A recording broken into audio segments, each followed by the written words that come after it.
গত 22 জুলাই 2025 তারিখে সম্মানিত বিমান বাহিনী প্রধান জাতীয় বার্ন প্লাস্টিক ইনস্টিটিউট এবং সম্মিলিত সামরিক হাসপাতাল পরিদর্শন করেন। তিনি আহত শিক্ষার্থী, শিক্ষক, কর্মচারী, অভিভাবক সহ বিমান বিধ্বস্ত ঘটনা পরবর্তী উদ্ধার অভিযানে সকল সামরিক, অসামরিক ও স্বেচ্ছাসেবক সদস্যসহ যারা আহত হয়েছেন তাদের চিকিৎসা ব্যবস্থাপনা পর্যবেক্ষণ করেন এবং সঠিক চিকিৎসা প্রদানে গুরুত্ব আরোপ করেন। হাসপাতাল সময়ে বাংলাদেশ বিমান বাহিনীর সমন্বয় সেল। আপনারা ইতিমধ্যেই হয়তো জেনেছেন বাংলাদেশ বিমান বাহিনী জাতীয় বার্ন প্লাস্টিক ইউনিটে এবং সম্মিলিত সামরিক হাসপাতালে দুটি সমন্বয় সেল স্থাপন করেছে। উক্ত সেলের মাধ্যমে চিকিৎসাধীন আহতদের চিকিৎসা বিষয়ক সহায়তা, চিকিৎসার অগ্রগতি পর্যবেক্ষণ, আহতদের অ্যাটেন্ডেন্টদের সুযোগ সুবিধার খোঁজ নেওয়া, যে কোনো সহায়তা নিশ্চিতকরণ এবং নিহতের মরদেহ দাফন ও সৎকার কাজে যাবতীয় সহায়তা প্রদান কার্যক্রম আমরা পরিচালনা করছি। ইনশাআল্লাহ সকল আহত শিশু সুস্থ হয়ে ঘরে ফেরা পর্যন্ত আমাদের এই কার্যক্রম অব্যাহত থাকবে। আমরা ইতিমধ্যেই সর্বাত্মক সহযোগিতা নিশ্চিতকরণের লক্ষ্যে মাইলস্টোন কলেজ কর্তৃপক্ষ এবং বিমান বাহিনীর মধ্যে একটি সমন্বয় সভা করেছি গত 23 জুলাই, এবং এই সমন্বয় সভাটি সম্পন্ন হয়েছিল বিমান বাহিনী ফ্যালকন হলে। মাইলস্টোন স্কুল কলেজের ঊর্ধ্বতন কর্মকর্তা এবং পরিচালনা বোর্ডের সদস্যবৃন্দ এবং শিক্ষকরা সেখানে উপস্থিত ছিলেন। সবাই দুর্ঘটনা পরবর্তী বিভিন্ন কার্যক্রমের সমন্বয় সাধনের ব্যাপারে বিস্তারিত আলোচনা হয় এবং এ সময় বাংলাদেশ বিমান বাহিনীর পক্ষ থেকে সার্বিক সহায়তা প্রদান করার বিষয়ে নিশ্চয়তা প্রদান করা হয়। এছাড়া সামাজিক যোগাযোগ মাধ্যমে হতাহতের সংখ্যা নিয়ে যে ভুল বুঝাবুঝির সৃষ্টি হয়েছে ইতিমধ্যেও সেটার সুরাহা হয়েছে, এটা আপনারাও জানতে পেরেছেন। বাংলাদেশ বিমান বাহিনীর পক্ষ থেকে নিহতদের সমাধিতে পুষ্পস্তবক অর্পণ। এই শোকাবহ মুহূর্তে সমগ্র দেশবাসীর মতো আমরাও শোকাহত ও মর্মাহত।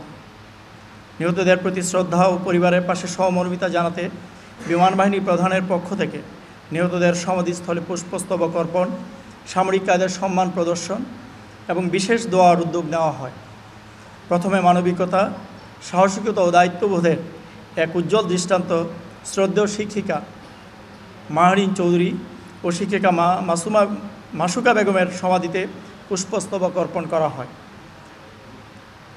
ইতিমধ্যে আমরা 17 জনের সমাধিতে পুষ্পস্তবক অর্পণ ও সম্মান প্রদর্শন করতে পেরেছি এবং এরই ধারাবাহিকতায় অন্যান্য সমাধিতেও বাংলাদেশ বিমান বাহিনীর পক্ষ থেকে পুষ্পস্তবক অর্পণ এবং সম্মান প্রদর্শন করা হবে। আমরা প্রতিটি ক্ষতিগ্রস্ত পরিবারের পাশে দাঁড়াতে বদ্ধপরিকর। এ বিষয়ে বিমান বাহিনী প্রধান সার্বক্ষণিকভাবে নির্দেশনা প্রদান করছেন এবং আমরা আশাবাদী আহত শিশুরা দ্রুত আরোগ্য লাভ করে আমাদের মাঝে ফিরে আসবে এবং আবার তারা তাদের স্কুলে ফিরে যাবে। এ ব্যাপারে বাংলাদেশ বিমান বাহিনী ক্ষতিগ্রস্তদের পাশে সর্বদা রয়েছে এবং থাকবে। প্রিয় সাংবাদিকবৃন্দ, আমরা ইতিমধ্যে একটা মেডিকেল ক্যাম্প স্থাপন করেছি মাইলস্টোন কলেজে, সেখানে আহতদের চিকিৎসা প্রদানের জন্য। আজকে থেকে এই ক্যাম্পটি চালু হয়েছে।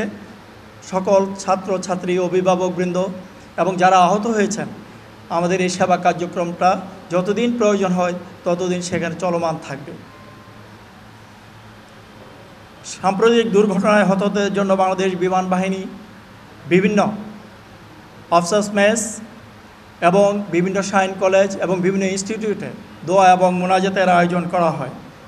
এরই ধারাবাহিকতা গত 25 জুলাই 2025 তারিখে বিমান বাহিনী ঘাঁটি AKR, যেটা আপনারা জানেন কুর্মিটোলায় অবস্থিত, সেখানে দোয়া এবং মাহফিলের আয়োজন করা হয়। এই দোয়া মাহফিলে সম্মানিত সেনাবাহিনী প্রধান, বিমান বাহিনী প্রধান, সাবেক বিমান বাহিনী প্রধানগণ, সশস্ত্র বাহিনীর ঊর্ধ্বতন কর্মকর্তাবৃন্দ, মরহুম ফ্লাইট লেফটেন্যান্ট তৌকির ইসলামের শোক সন্তপ্ত পরিবার এবং মাইলস্টোন স্কুল ও কলেজের শিক্ষক শিক্ষার্থী এবং অভিভাবকগণ অংশগ্রহণ করেন। একই সাথে সংহতি সহানুভূতির আন্তরিক নিদর্শন হিসাবে 24 জুলাই 2025 তারিখে বাংলাদেশ বিমান বাহিনী পরিচালিত সকল Shine school, BF Haji Ashraf Ali school, Shine English medium ও ব্লু স্কাই স্কুল শাহাদাত বরণকারী সকল নিহতদের রুহের মাগফিরাত ও আহতদের দ্রুত আরোগ্য কামনায় বিশেষ দোয়ার আয়োজন করে।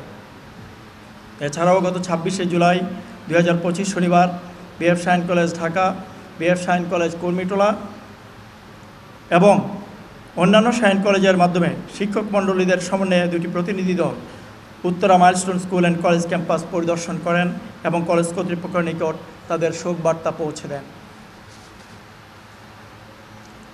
প্রিয় সাংবাদিকবৃন্দ, আপনাদের মাধ্যমে আমরা দেশবাসীকে আশ্বস্ত করতে চাই, বাংলাদেশ বিমান বাহিনীর পক্ষ থেকে আমরা এটুকু বলবো, মাইলস্টোন স্কুল ও কলেজের মর্মান্তিক দুর্ঘটনায় সকল নিহত এবং আহতদের সর্বাত্মক সহযোগিতা আমরা করব এবং আমরা এই সহযোগিতার জন্য আমরা যতদিন প্রয়োজন তাদের পাশে থাকব। পরিশেষে আমি উপস্থিত সকল গণমাধ্যম কর্মীদের প্রতি বিশেষ কৃতজ্ঞতা জ্ঞাপন করছি।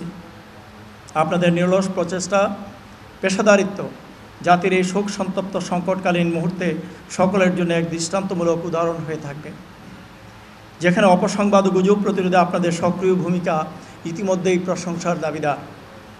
আসুন এই কঠিন সময়ে আমরা সবাই একযোগে কাজ করি। ধন্যবাদ আপনাদের সবাইকে। সবার নিরাপদ ভবিষ্যৎ কামনা করে আজকে প্রেস ব্রিফ আমি এখানে শেষ করছি। আল্লাহ হাফেজ।